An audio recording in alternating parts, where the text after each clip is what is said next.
Welcome to the World Physiotherapy online presenter training program. So today's session is designed to specifically support chairs of key sessions.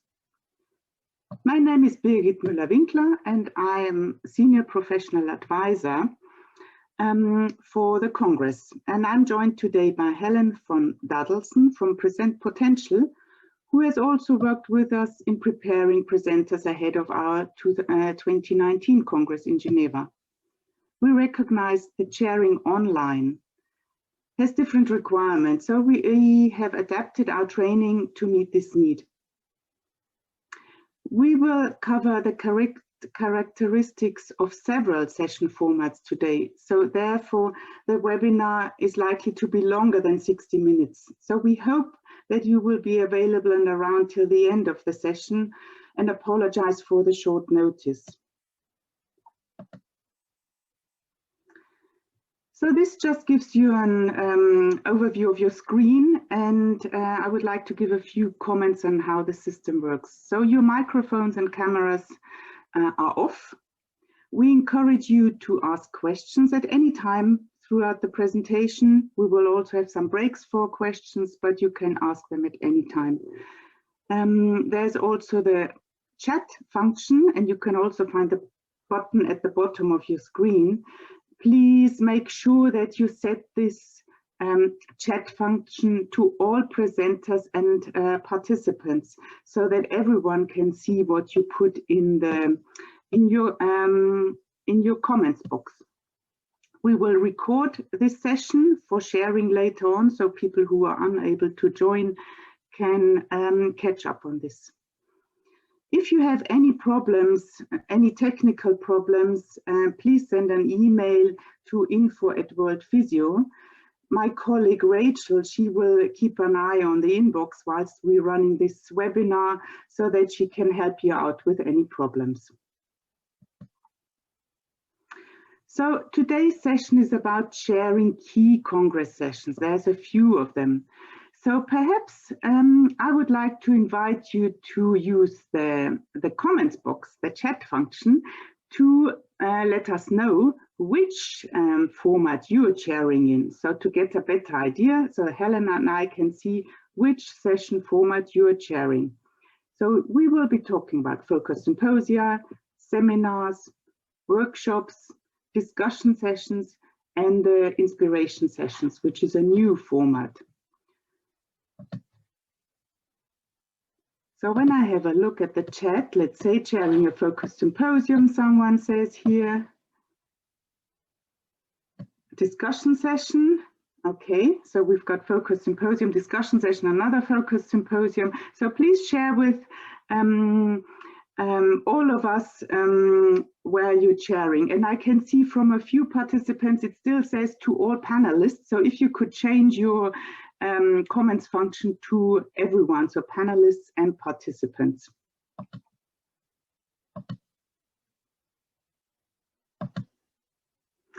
So what we'll cover today, we'll talk briefly about the session formats, their characteristics, then give you a short introduction to the online platform, a few screenshots on how this looks. Then we'll have some question times interspersed, and Helen will then help you, give you tips and ideas on how to prepare and share your live session. We'd like to start with a quick poll. So the question is, how confident do you feel about sharing at Congress? And Rachel will launch the poll, and you can start straight away putting in your level of confidence at this stage.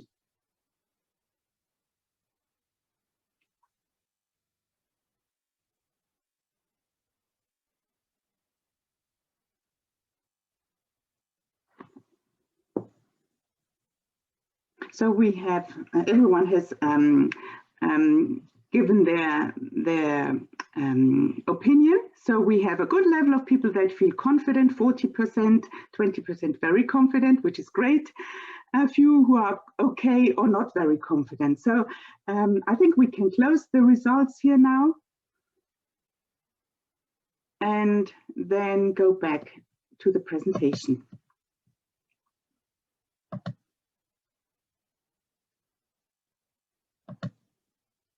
So first, a few thoughts about the chair's role in general. Most of you will have chaired before, but again, as I said, in an online setting, things will be different. So some chairs, some of you will have opted to record the introductions, some will deliver the introduction live. Also, we will have a translation tool on the website that can be used by the participants. So this is also something that you would be helpful if you pointed this out. The translation tool is not available for the networking sessions, but for all other live sessions. Then we will have moderators who are the voice of the audience, and they will convey messages coming in through the questions and through the comments box to the panel and pass this on to you as chair and to the panel.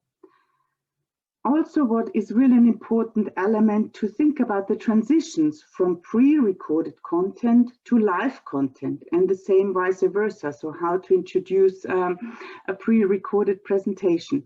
And like in all sessions, live or online, it's important to keep to time, and you would need to consider the time of the pre-recorded presentations that are set so they can't be changed in any way.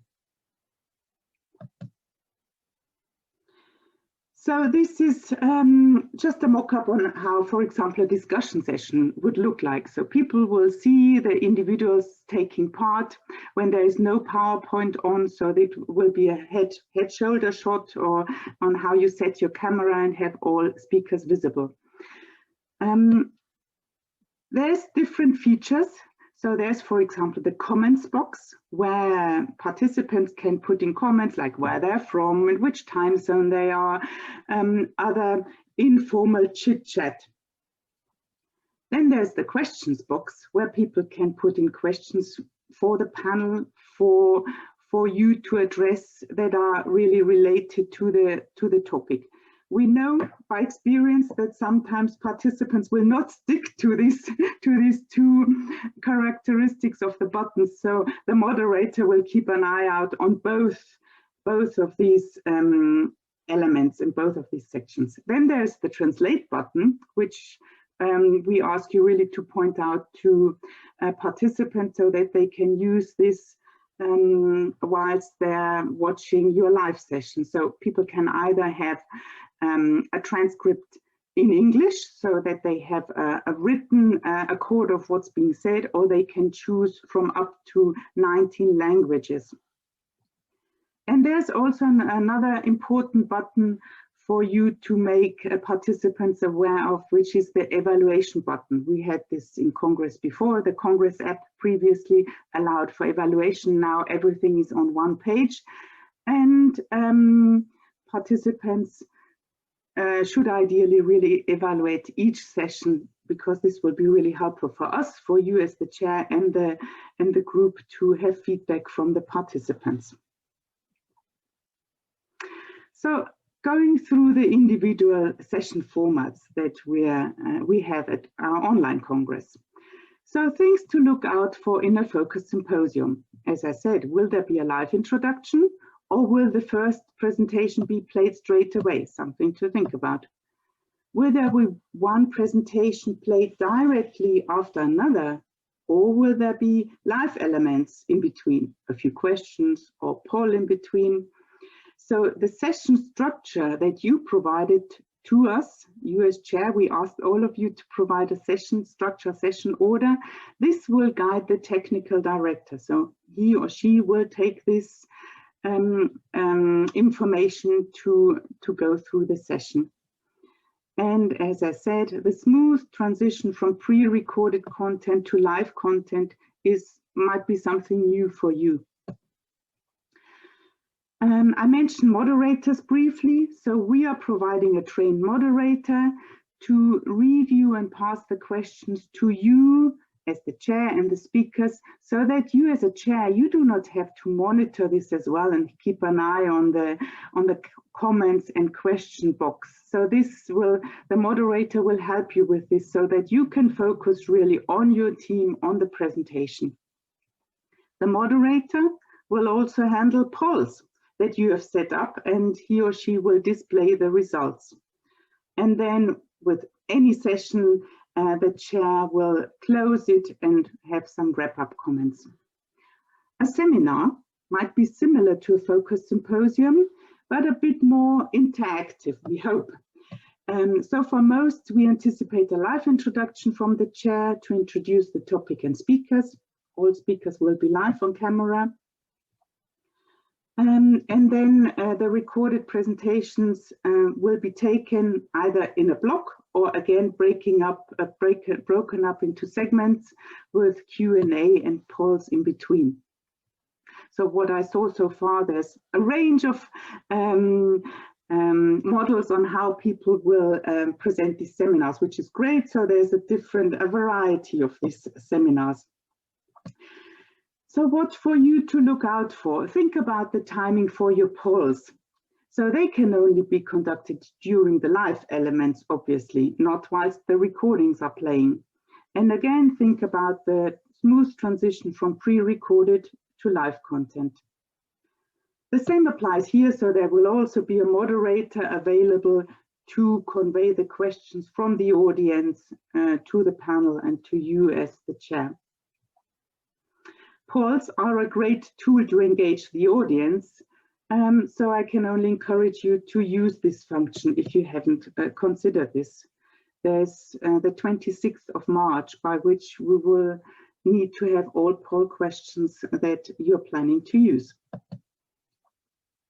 Workshops. You might know or be aware of this or not. So these were originally courses that we had planned for an in-person event, but are now 1-hour workshops. We have workshops with one up to several speakers. So the same applies again, making sure that there is a smooth transition. Is there a live element starting, or does it start with a presentation straight away? And here also moderators are available to help the chair to embrace and take on the questions from the audience. And the same as with all other sessions, the chair closes with wrap-up statements. Now moving on to the session formats which do not have a pre-recorded presentation. So the discussion sessions. So the discussion sessions, it is important to think about how to engage the audience right from the beginning, because there's no kind of presentation and then Q&A. It's really interactive right from the beginning. You might throw questions out to the audience that they can use to put comments in and their thoughts, their experience. Think about the timing for your polls and how much time they will take from your 60-minute session. So some polls are fairly straightforward if you only have a yes, no, I don't know answer. Others, when you've got several options, it will take participants to read through them and respond to them. Again, here you have the informal chit-chat function, the comments function, and then the questions where the audience can submit questions to the speakers. And ideally, we would like to see in these sessions a lot of interaction between the individual panel members, but also between the panel and the audience. Then the last session type that I would like to introduce is the inspiration session, a new format. These are shorter sessions, only 25 minutes. They are an interview style session type to explore a topic through a storytelling approach. They are in an informal, relaxed setting. So, and for the chairs, it is important to look out for how to get most out of the person you're speaking to within these 25 minutes, how really to explore the topic as best as you can in these 25-minute sessions. For these sessions, there will be no moderator and no Q&A and no polls, because we felt this is more really, as I said, the storytelling, listening in what people have to share. And there are still the comments where people can comment on what they see, what they hear, but there's not really within this fairly short time frame to explore, to add any questions. So This is, you may have seen, this is what the planner looks like. So these tiles will guide you into the different areas of the program tool. And you will all have received a login for the Congress platform. So if you haven't done so, I can only encourage you to log in and familiarize yourself with the structure, to browse and see how it looks, how it's navigated. So all the sessions that you are chairing are live. So they will be presented to the participants in a live setting once they are done. And a few hours later, they will move into the on-demand section. So this means they will be available to all participants for the next 3 months to come. And as we all know, there's 6 channels in parallel, so quite a bit of competition going on here. People can watch the sessions that they have missed in the on-demand section for the next 3 months, which is really a great feature, we think. So I would like to stop here briefly and have a look whether there's any queries. So I've got a question here saying, after this presentation, can we modify our session order? So ideally not, but if you feel there is a need to change your presentation order, I think please let us know, because it's better to do it now than to do it during the session, because this will be confusing to the participant and to the technical person supporting you. So then I'll quickly have a look at the chat, whether there's anything. So Helen has shared some tips about the posters. Yes, so we've addressed the poster question. And then there's also a link on, yes, all the information that we have in written, and the videos are all on our training page. Someone said a link did not work, still not working. Perhaps may I ask you to send an email to info@world.physio so that we can explore this. That's really important. If there's a link, something not working, that we can look into this. Okay, then there's a question, will the moderator help picking out questions for the Q&A? Yes, so depending on the volume, and we are all speculating here because we do not know, will a focused symposium or discussion session have 100 questions or 5 or 1? We don't know how engaged the audience will be. So when there's a high volume, the moderator will also group questions, summarize them. The participants have also the option to vote questions up. So by liking them, they can bring questions higher up in the order of questions. So the moderators will be trained really to look out for all of this and help you to convey the questions in a really succinct way, so that you can pass them on to the panel and discuss them with the panel. So there's more questions coming in here. Okay, it is now more that I understand the transition between live and recorded. So the recorded, yes, it will be played, but it can't be stopped. So one recorded element will be played at a time. And if you decide to have questions in between individual recordings, that's possible, but not during a recording. Okay, so that's it from me. And I will hand over to Helen, who will give you the more insights and tips on how to chair these key sessions. Thank you. Thank you, Birgit. As a chair, how do you want the audience to feel after your session? What do you want them to think? Do you want them to feel inspired, informed, curious? And what about the speakers that you're supporting? How do you want them to feel after your session? Proud? Supported? Energized? My name is Helen van Daudelsen, and I am the founder of Present Potential. I am a speaker coach and trainer, and I help people unlock their potential when they are speaking. And today I'm here to help you think about your session and be prepared. We've still got a month to go, so we've got plenty of time. And Birgit has given a really good overview of what is expected of you in the different sessions. Please keep asking questions. We want to make sure it's all clear for you as we go through, and I will be stopping at certain points. Now, when you registered for this webinar, you were asked a few questions. You were asked, what are you most worried about when chairing online? So I was going to show you a couple of the results there. The thing that came up the most was worried about keeping the session interesting and engaging. And I'm actually really glad that you're worried about that, because that shows that you know what you're doing and that you understand that online, even more so than in person, we have to keep the energy up and we have to engage our audience. And that comes with certain challenges. So I will cover those later in the session. The other concern that came up was technological challenges. So not only do you have to worry about moving smoothly from live and recorded sessions, from panelists, getting the questions, etc., but you have to worry about your internet connection, your camera, your lighting, etc. So again, this is something we will definitely cover later on the session.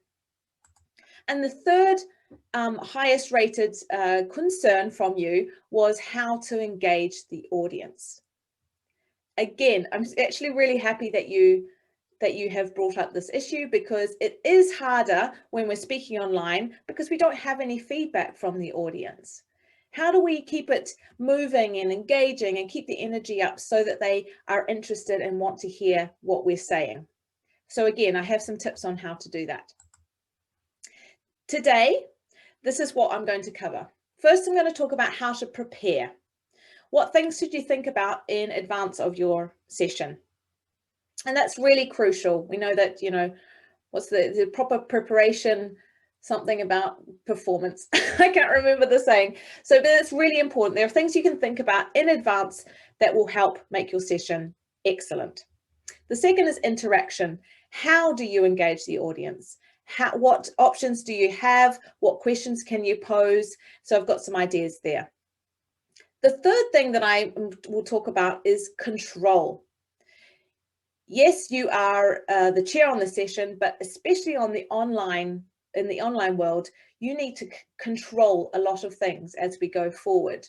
And that's a little bit trickier online than it is when you're all sitting on the same stage. So we'll talk about control. Fourthly, we'll talk about the virtual setup. So how to make sure that you come in the best light, excuse the pun, for your audience, and that you look professional and that you feel comfortable in your space. And the last thing I wanted to talk about is a few tips on how to present well live through the camera, essentially, because it's a bit different from the stage. I invite chat and questions throughout the presentation, and I'll be asking you a few questions along the way to help you start or tighten up your session outline, think about a few things that you need to do going forward. And at the end, we will have additional time for individual questions. So in the chat, tell me, have you been to a World Physiotherapy Congress before? I assume most of you have. Possibly some of you have also chaired before. Let us know in the chat so we know who we're talking to. So Birgit's explained how it's going to look online, what the different session types could look like. So what do you need to be prepared for? Well, the first thing is to know your session. So we've started that today. Hopefully it's filled in a few gaps for you. What are the requirements of the session that you're chairing? Simple things like the timing, the rules of the game, can you have polls, when you need to move from a live to a recorded session, etc. I'll stress again, if anything is not clear, please let us know. It's really important that as a chair, you have a very good understanding of your session and what is expected of you. The other things you can think about in terms of your session is, when is it happening? What is happening at the same time? Many of your sessions will be seen in parallel. So as you saw from Birgit, it's like different TV channels that the audience can choose. So you need to know what else is happening, because that might help you understand what sort of people might attend or not attend your specific session. And then in preparation also, and I'll talk about this a little bit more in detail later, is how important it is to work with the others in your session to prepare. And I know that most of you have been doing that. And we'll talk about the planning meeting. If you haven't already had one, you'll be having one soon.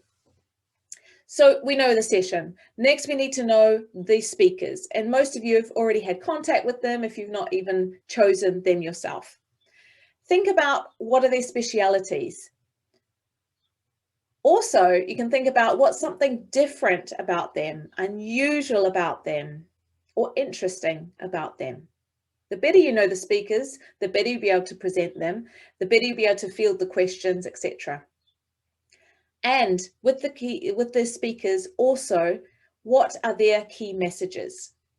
We've held webinars with all of the session speakers as well. And one of the things that I stress to speakers for presentations is to be really clear on their key message and even come up with a quote-like sentence for their key message. So hopefully most of them will be ready with that. They can share that with you. Having that at the back of your mind is going to help you encourage that to come out of them and that to be one of the resounding messages from the session. The other thing that we must remember is the audience. So in fact, as a chair, you're there to meet the audience's needs. So you need to know who you're speaking to. So we're hoping for about 3,000 attendees, probably not all at the same time, but who knows. And these attendees, just like on the in the in-person Congress, come from all over the world and with all levels of expertise and specialities. So you may be speaking to student physio right up to retired physios. And again, as I said, from all different physiotherapy specialities within that. People will be logging on from all over the world. So that means a lot of people won't be native English speakers. Maybe you're not yourself. And so what I've said to the speakers is that we need to be conscious of that, slow down our pace of speaking, same for you as a chair, enunciate where you can, minimize the jargon, just so it's accessible for the whole audience. This interpretation feature that Birgit was explaining sounds fantastic. And hopefully that works really well for to help make these sessions even more accessible for people who are not native English speakers. The other thing with the people tuning in from all over the world is, as we have today, we have people at 4 a.m. and we have people at 4 p.m. in their day. And so that it can affect the audience's level of energy, attention span. They might also be looking at the sessions on different devices, for example, a smartphone on the way home from work, or on a proper screen during their work day. And all of this, keeping this in the back of our mind, will help us better be able to serve our audience as a chair. And the other thing, and this is the whole point of this webinar, is to know your own role. You are an expert in your field, but for this session that you're chairing, unless you have a speaking part as well, your role as a chair means that you are there to shine a light on the speakers and to help them. They are the stars of the show. So if you keep that in the back of your mind, I think that will set you up really well. Anything you should do, you should make them look fantastic and make sure the session is good for the audience. So before I move on, I wanted to give you a minute to write down a few questions that you need answers, or things that you need to look further into in terms of this preparation. So maybe you need to know more about your speakers. Maybe you really want to have that conversation with them, so the planning meeting is going to be crucial for you. Maybe you need to understand a little bit more about how the technology works. Maybe you'd like to look at previous conferences and what sort of audience there is. Just start thinking about those things that you don't know yet that you need to find out. Make a note of them now. You're more likely to then be able to follow up on them. And of course, as I said, feel free to chat or ask questions, and we'll make sure those are answered throughout this session. Now, the next thing in terms of being prepared that I wanted to touch on is to stress that you are part of a team. And as a chair, you're almost the conductor of the orchestra, okay? And your team is the orchestra. So you need to work harmoniously together. Remember what Birgit said in terms of what the audience will see. They will see the talking heads of the session, and they want to see the session as a whole, a complete whole, which is complementary and coherent, in fact. So you can make smooth transitions. That will be a better experience for the audience. It can be helpful to think of yourself all as sitting on that stage as we would doing an in-person congress. So your role to be complementary, make sure people are running. As I said, you can think of it as a conductor, but you also need to think of yourself as that old style talk show host. Okay, like the Oprah Winfrey's and there are other ones that come to mind that maybe are not so good, but so you are there to orchestrate things, to keep the energy up, to really control the whole stage. And you will be a successful chair if you manage to let the speakers shine. So this is why you need to really use the planning meeting. If you haven't already had it, you will be having one soon. It's really important and very crucial for the success of the session. Use the planning meeting to remember, to consolidate, to remind people who's speaking on what's their angle, the argument, the speciality. Maybe you need to look at your order and make sure that makes sense still. Discuss the way the session will be organized. What's your vision for it? What's your style? The interaction pieces are going to be really crucial, and we'll talk about that in a little bit. When do you want to ask questions? How are you going to ask them? When are you going to run a poll, etc.? Maybe there are also ways that the speakers can link to each other, which can really help with the complementary feel of the session, the coherence. How do you want to, for any speaker to indicate that they want to intervene? These are things you need to plan in advance. Do you want the speaker to put their hand up, and you keep an eye out for that? And then when the appropriate time, you can then say, oh, Helen, I saw that you had something to add. Please do so. Or do you want to do it in another way? The other thing, and this is something I've stressed to the speakers as well, is to prepare key questions for themselves. So that way, just in case you don't get enough questions from the audience or you need to fill in a gap, you can pose questions within that panel, and that can be really useful and a good break from asking the questions from the audience. The other thing in terms of preparation is the timing. As Birgit said, this is really important. One of your roles as a chair is to keep time and make sure the session fits and is run within the allocated time. And so if you haven't already, I suggest that you prepare a blow-by-blow session outline, probably more detailed than you would provide to the Secretariat, with little reminders for you, if necessary, of when you're going live, to look at the camera, and I'll talk about that later, etc. And here, when you're doing the timing planning, I suggest that you are generous. It always takes longer to transition than you think. You think, oh, 1 minute's enough. But in fact, you can easily speak for 60 seconds, introducing people, and then there's a bit of a shuffle before the live presentation, etc. So it's better to add in extra time that then you can fill in with an extra well-prepared question or comment, than to suddenly have to squeeze your session and see you're running out of time, not have enough time for the questions, or even, tell the last speaker that there's no time to show their pre-recorded presentation. That'll just be a disaster. So it's really important to go blow by blow and make sure that you have the detailed timing of your session. If you need help doing this, I'm sure the Secretariat will be able to help you. Again, this is something you could bring up in the planning session. I'm sure the speakers will be more than willing to help figure out the best way to organize the session in terms of timing.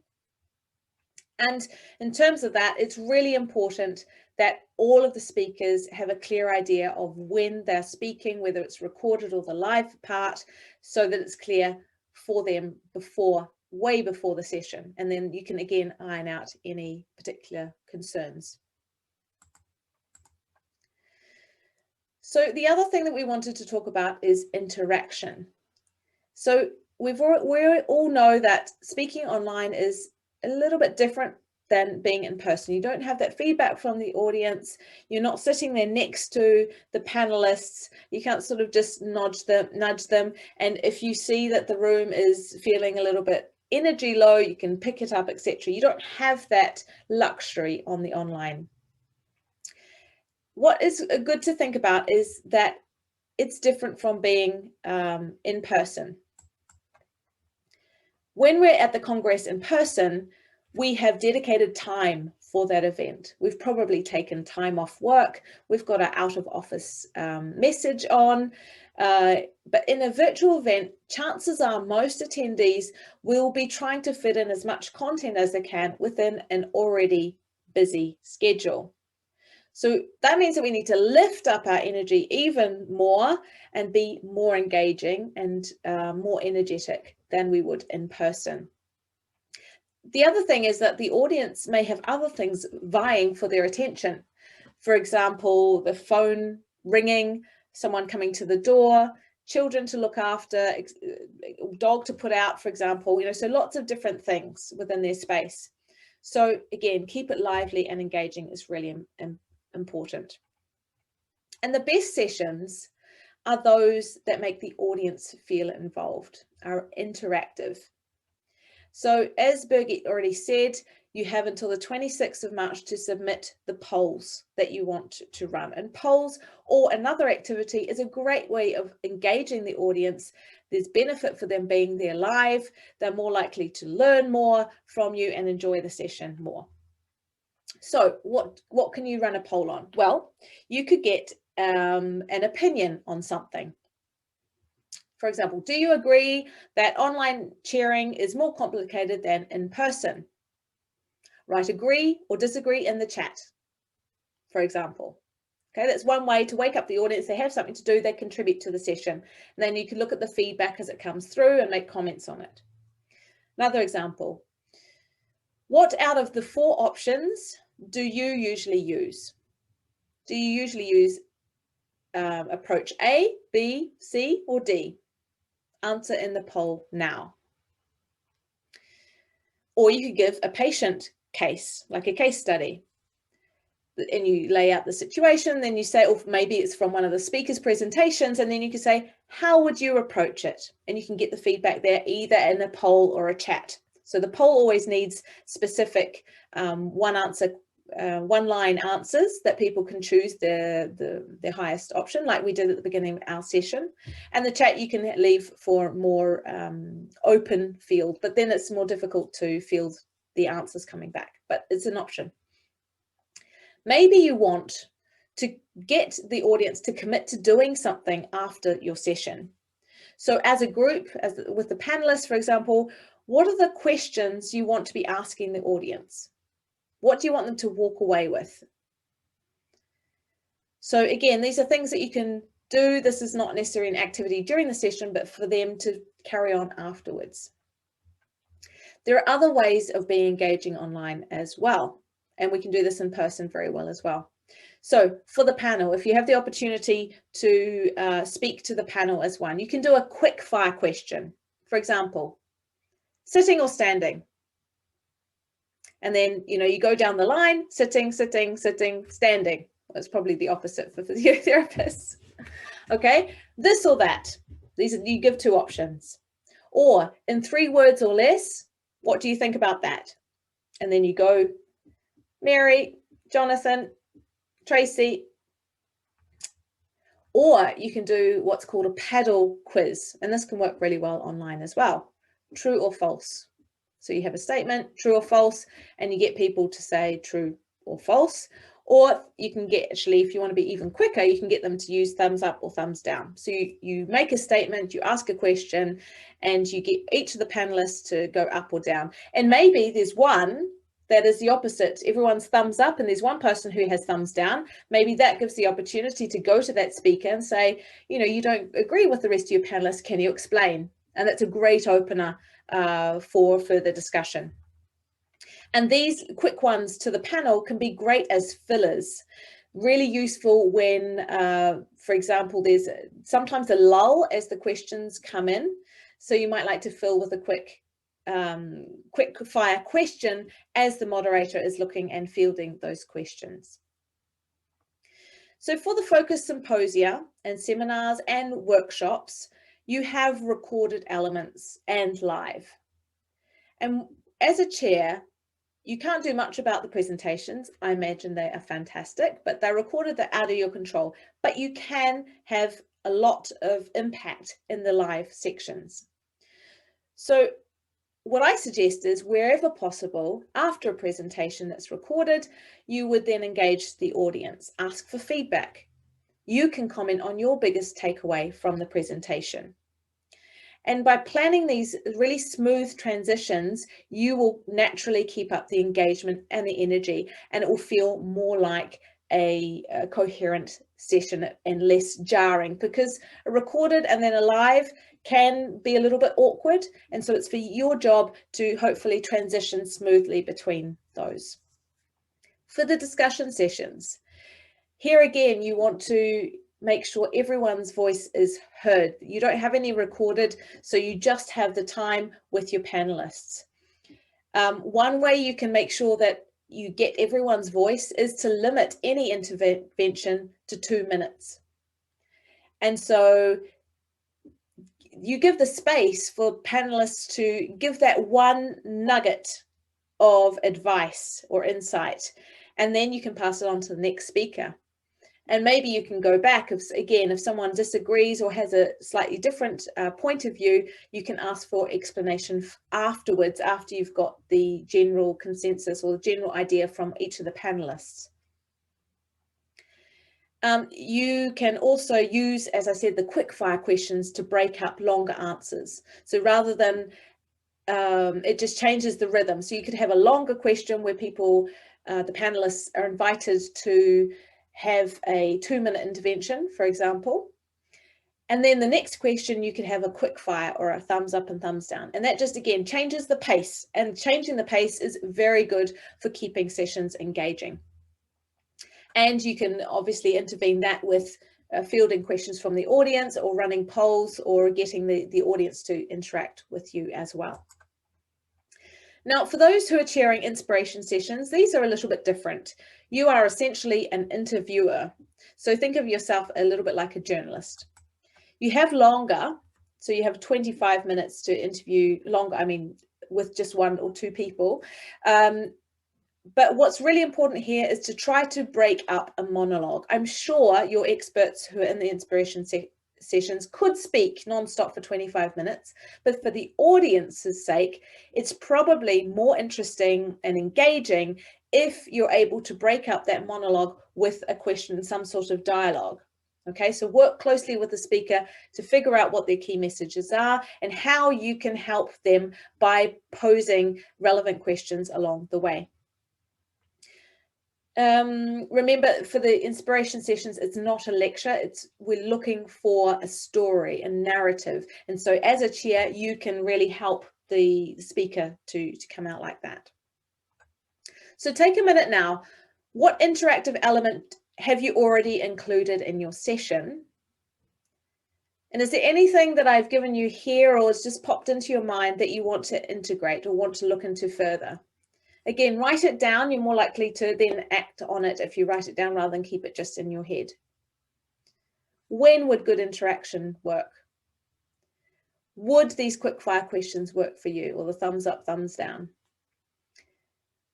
Have a think. How are you ready to transition between the live and the recorded pieces of your session? Take a minute to think. As we said, it's really important, the interactive elements, to keep an online session engaging.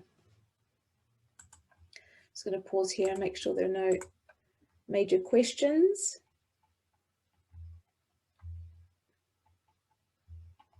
Great, you've all been to sessions, to the Congress before, which is great.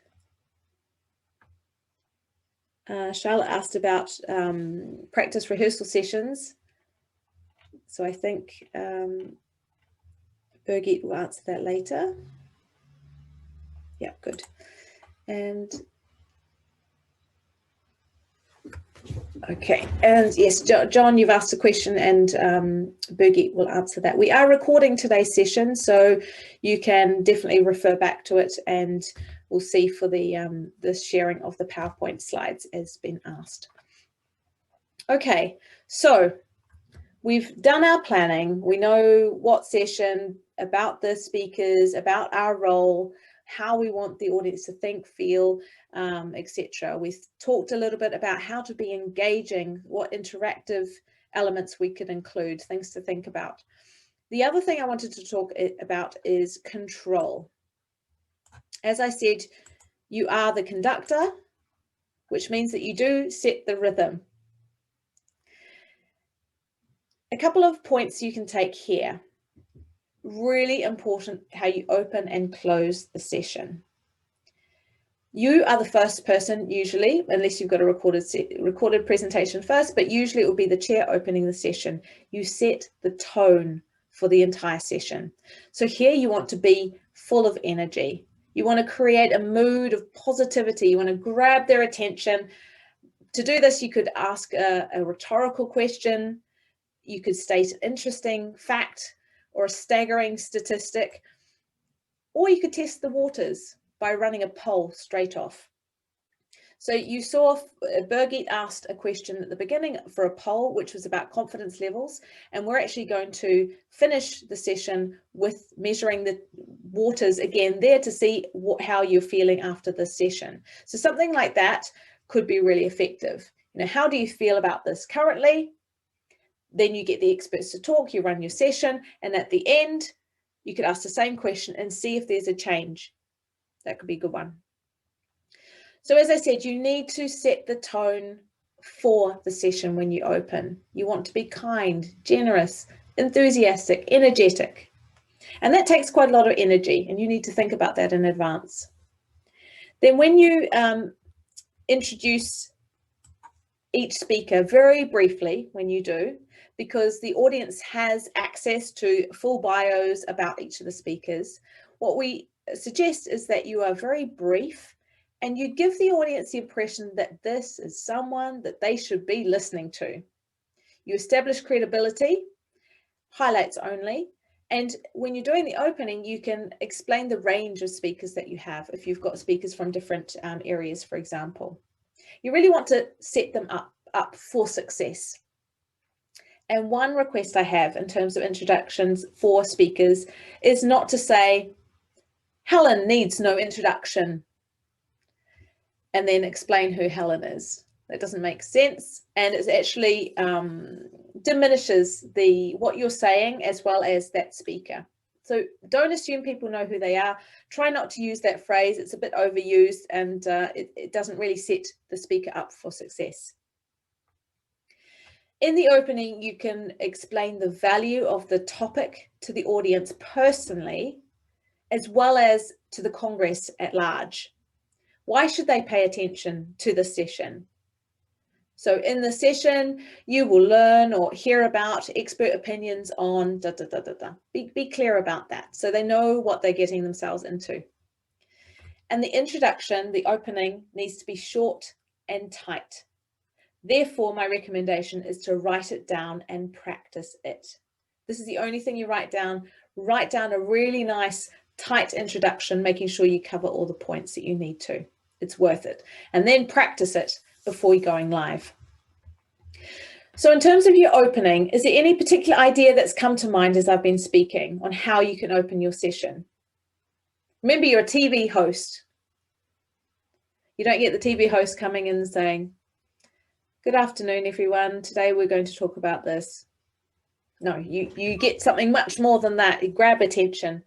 Take a minute to write down what whatever ideas you have in terms of how you could open your session. And this again could be something that you could bring to the planning session and talk to your speakers about. How do you want to open your session?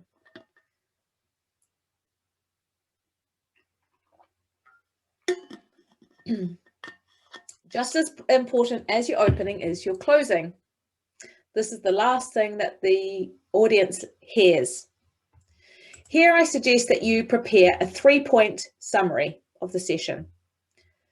Ideally, you have highlights from each of the speakers being equal, giving equal praise and attention to each of them. And you can say, and in closing, and leave the audience with a takeaway. Whether it's a challenge, a question, or a statement of the key message.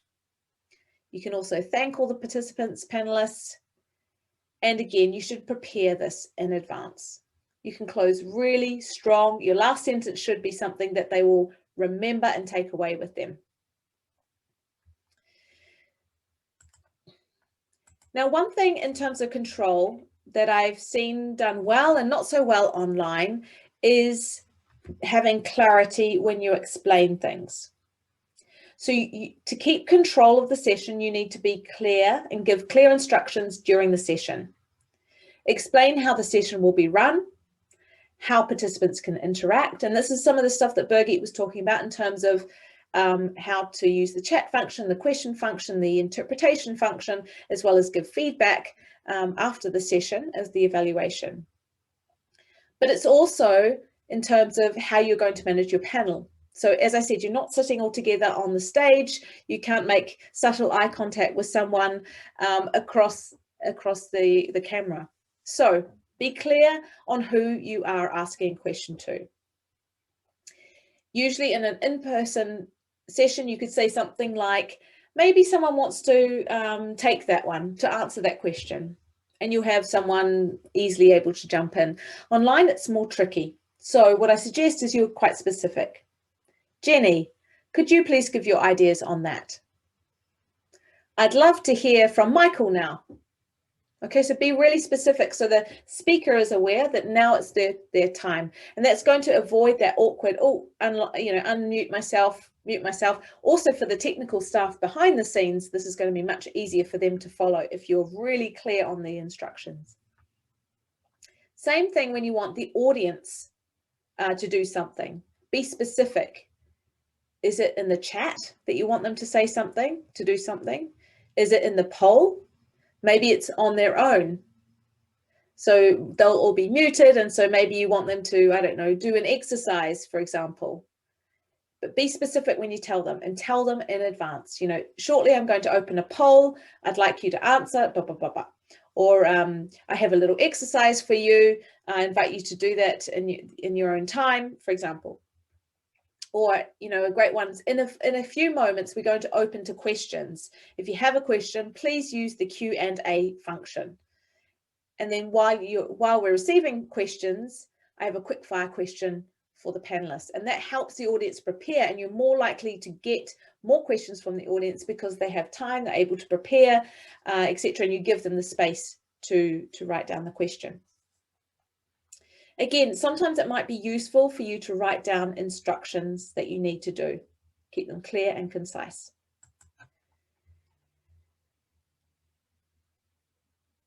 I think I've seen another question coming through here. Interaction with the moderator. Okay, great. So, any questions on taking control?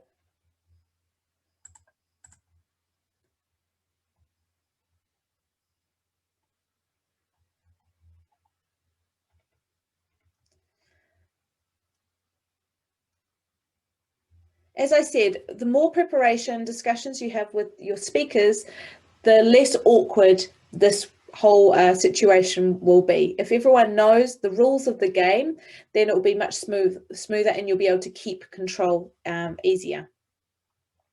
So again, talk about how if someone wants to answer a question or have an interaction, the easiest I think is to have a hand up. But for example, what happens when someone goes over time? How are you going to deal with that? One way that I've seen very simple is to hold up I don't have a red card, but hold up my writing on it, a coloured piece of paper, so the speaker realizes they've gone over time. This happens more often than you think in terms of people running over. They think they've only spoken for 2 minutes, and in fact it's 8. It happens quite common. So you need to figure out that with your other speakers as well, so that you can keep control, with the idea of not having to cut them off, but to keep the audience engaged, to keep all the panelists, space for the panelists to speak, etc. So have a think about that as well.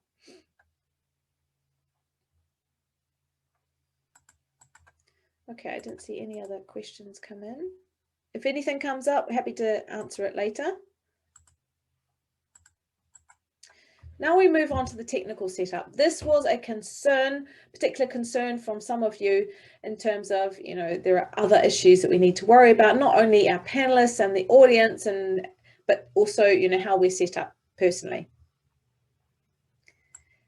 Take the time to set this up correctly. It really does make a difference. You want to come across as the most professional, most well-prepared chair. You're going to make the panelists feel more comfortable and the audience as well. And a lot of these things you can control. Remember, you're now a TV presenter, so set yourself up for that. A couple of things here. First is the camera. So what's important about the camera is the height and the direction. So the first thing you want to do is set up your camera so that it is at just above eye level and straight on. I'm sure you have seen lots of people speaking like this. Okay, that's because their camera is on their laptop, and this is the way they usually work on their laptop. Unfortunately, you see up people's noses. It's not very pleasant. What's better is if you can raise your laptop to a level where the camera is just above eye level and straight on, and you get a much better view of the person. The other thing about the camera is this is your eye contact. This is you speaking directly to the audience. When I speak to you like this, hopefully you feel like I'm speaking actually to you. And when I look down at my notes, you feel less engaged, I think. So getting practice at looking straight into the camera lens is going to help you as well. The other thing is the lighting. Now, it's important to have enough light from behind the camera to illuminate your face. If you have light behind you, you tend to get silhouettes, and then people can't see your eyes, they can't see your expressions, and that's a real pity. So this may mean that you need to set yourself up in a different space than you would usually take a call. For chairing a session, I would recommend that you set yourself as professional as possible. I often set myself up at my kitchen table because it gives me a little bit more space, especially if I'm standing. You can set yourself up with your laptop or your camera on a chair on the table if necessary to get the right height so that you have more space to speak. The other thing is sound.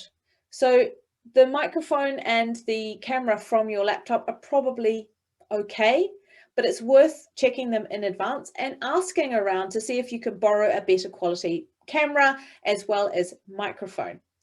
Now, with the microphone, you may like to use plug-in earphones because they are less likely to pick up background noise. You could also see if someone around you has a better quality microphone, such as this, which gives a better quality sound and minimizes the background noise. So again, something to think about. In terms of where you set yourself up, what's also important is your background. Now, we don't recommend virtual backgrounds because I'm sure you've seen this. Often you see people floating in and out of the background, or a giant hand appearing out of nowhere. So if you can find a neutral basic space, it's going to be better than using a virtual background.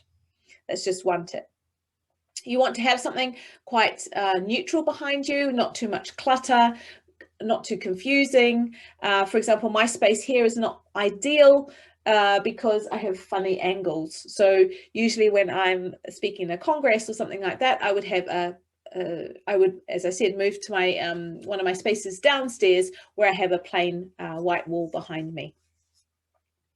Now, when you set yourself up, you can stand if you feel more comfortable, and this might help you keep your energy up. So again, you need to find a shelf or somewhere where it's going to be at the right height so that you can see sort of from the waist up, and you have enough space around you so that when you use your hands, they are seen and don't disappear out of the frame all the time. So again, this is worth recording yourself and seeing what the setup's like and tweaking it to make it optimal for what you want to do.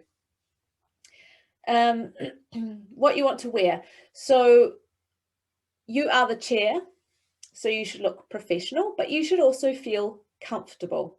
If you don't feel good in a suit and tie, gentlemen, don't wear them. You need to feel good and like yourself. So that's really important. You're welcome to wear traditional costume if you'd like, but the one thing about what you wear is that block colors are better than busy patterns. The camera picks them up and they sort of float in and out of the camera, which is distracting. So just one uniform colors is much simpler rather than flowers or lines, etc. So I'd like to invite you to take a minute now to think about your own setup. What needs to change? Make a note of it now. Maybe you need to find a different place for the event. Maybe you need to borrow a better camera or microphone from someone around you. Maybe you need to figure out your lighting and get your bedside lamp, for example, behind your camera just to help illuminate your face. Have you scheduled time to practice?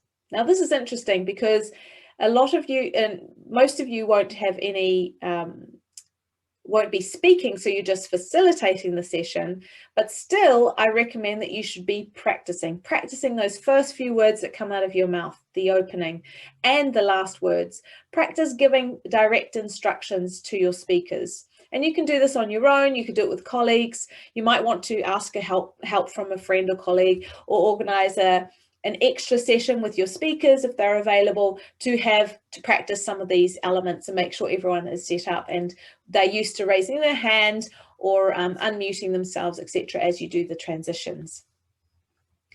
Take a note of what you need to change. Have a think about it.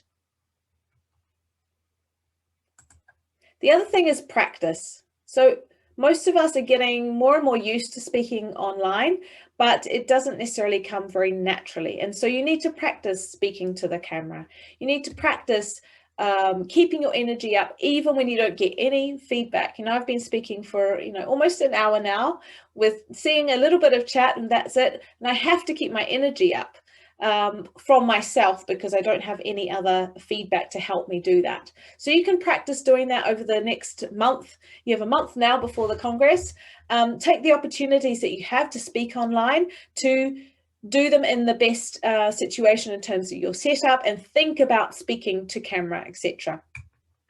The final thing I wanted to talk about, the technical setup, is it is normal to have notes. So I even have my notes here because I keep forgetting the names of the different types of sessions. I've got them here just in case I need to glance at them.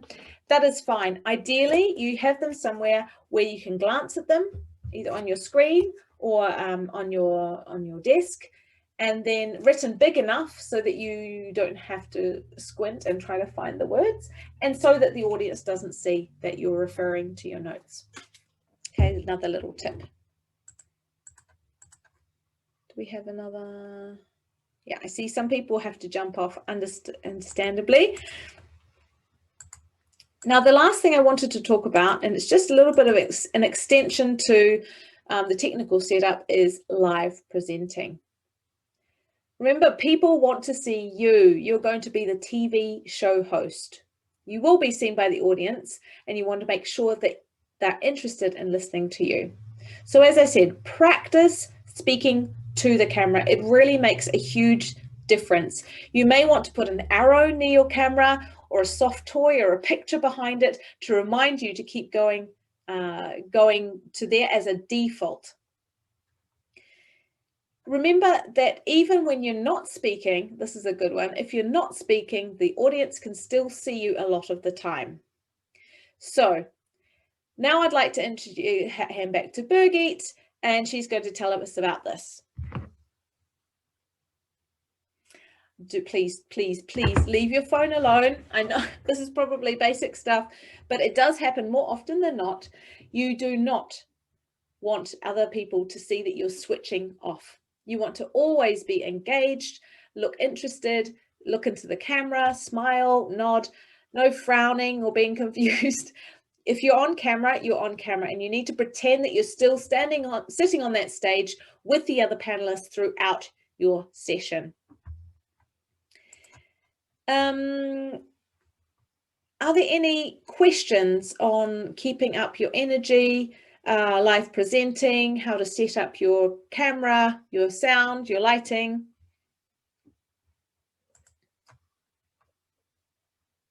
Okay, I can see that Shane asked, comment on whether headphones or mic okay as a virtual presenter. Okay, so yes, either can work.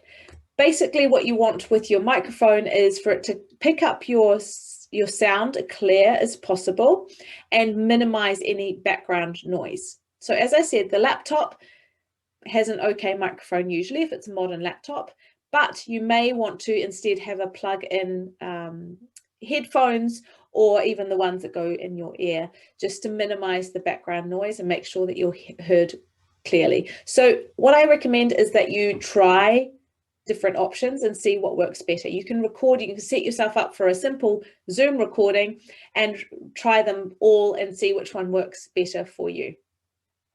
You could, or maybe there's someone who has a lapel mic or even a handheld microphone. It does improve the quality. It's not necessary, but if you have it at your if you have it available, then absolutely use it. Why not? And as I say, I think a lot of people these days have some good equipment. So if you just ask around, chances are someone's happy to lend it to you for a day. Okay, any other questions or comments at this stage?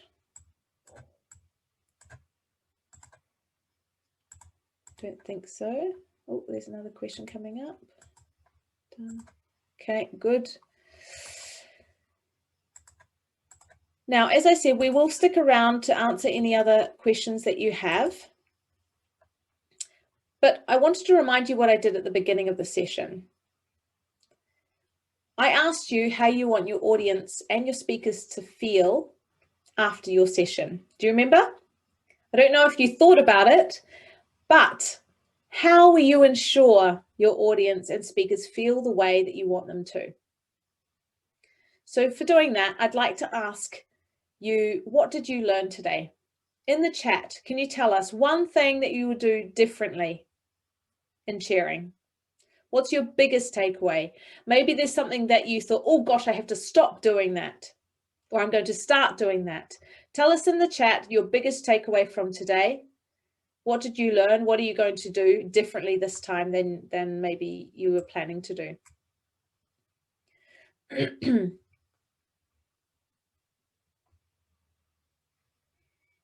Everyone's shy. Maybe it's the careful crafting of the opening. No speakers in more detail. Yes. Quick fire questions. Great. I'm glad that you like that option. Quick fire questions and practice. Yes, even though you don't have a Great. I can see a few people joining us. We got thrown out of our webinar. Really sorry. That is a part of the game, isn't it, online? Really sorry about that. Anyway, I was just about finishing my pieces, and I was really interested to hear about your feedback, what you were taking back from the session. We've only got 2 or 3 people joining us, which I understand. But let me, anyway, for the sake of recording, I can send it back to Birgit now, because she's got some important reminders for the times, the deadlines that are coming up, and we're also available to answer any other questions. Really sorry about that. Thank you, Helen. Just a question to my colleague Rach. Can you please enable me so that I'm allowed to share my screen? So there were a few questions that came up, and again, I would like to answer them here so that they are on the recording when people are catching up. So first of all, I think this was an important learning, so you can be thrown off your call and your connection. You know, this can happen at any time, and this is why we have the pre-recorded presentation. So an important part for us, this is a part of the backup plan. There was a question, who will ask the questions from the audience? Will it be the chair or the moderator? So the moderator is on the panel, sitting with you, will be visible on screen, like the panel members, and he or she will raise the question in a verbal form. So again, the moderator is not an expert in the field, but an experienced physiotherapist, as would be the audience. So they will raise the question in a verbal way. This will also help you with the tools that you need to use as a chair, as you will be on two platforms. One is the speaker platform and the other is the Congress platform, and that you as a chair and the speaker don't need to go back and forth between the two. The moderator will do this for you. Then there was a question, these interactive options between the pre-recorded, can this be done flexibly or does it need to be scheduled? It needs to be scheduled because the technical support can only kind of run through the session when they know what will be happening. You can't do this on the day, in the moment you say, let's now start this presentation and we'll have a poll now, because we want to make sure that the experience is as smooth as possible. So this needs to be scheduled. And if you need to make any changes to your session order, please do so, but let us know in advance, and we can't do this on the day. There was another question on how are the chairs, can they see how many participants are on the session? Unfortunately, this is not possible, so you will not be able to see the numbers. But what we say, it shouldn't matter whether it's a session with 20 participants or 300 or 500. So the information that you convey should really be the same. So I'll quickly share my screen again. And these were the questions that came up. Oops. So now everything got screwed up. I'll stop sharing here. As it seems with the breaking up of the webinar, this didn't work. But what is really the main timeline that you should be aware of is the 26th of March, by when we would need your poll questions so that they can be fed into the system. So there's, I'll just have a look at the chat. I think there were a few more comments coming in. Thrown off the session, yes. So really sorry and great that you're rejoining again. Looking at the questions coming up, how do we pick up the right question? Like collaborating with the moderator. So the moderator will look at the questions, and unless there's really a high volume of questions, they will pose every question. Otherwise, the participants can vote questions up. So by liking questions, they will come up more. So other people say, I really would like to hear more about this. So hopefully all questions will be addressed. If in need to communicate with panelists, if they, for example, want to tell me something, how should we best do this, avoiding the phone? So there's a feature, and you will see this in the technical rehearsal that you all have been invited to, that there is a chat option between the chair, the speakers, and the moderator. So you can have a kind of off-screen communication between all of you. So perhaps just before closing, let me just have a look. Going back to the poll, I'm not sure, we have only a handful of people now around here with this technical glitch. There's no time between recording speakers. I'll just move this so that I can see the question. There's no time between recording speakers in the format you have presented 4 times 10 minutes. This is a question from David, who is chairing a focus symposium. So you could have in the focus symposium all 4 presentations in one go and then have a longer slot for the Q&A. Or you could say, if you prefer, and this was an option that we provided in the session order, to say, okay, you have a 10-minute presentation, then 2 or 3 minutes just making sure all the questions are answered to this presentation. So have a short live segment in between, then the next recording. So this is really up to you. You can have either all recordings in one go or have them broken up with short live elements in between. So the last poll, how confident do you feel about sharing at the Congress?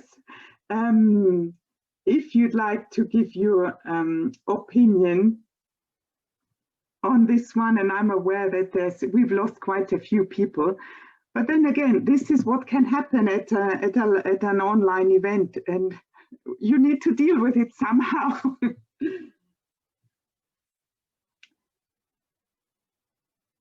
So we have definitely a higher number, at least of those who are now on the call, of people who are confident.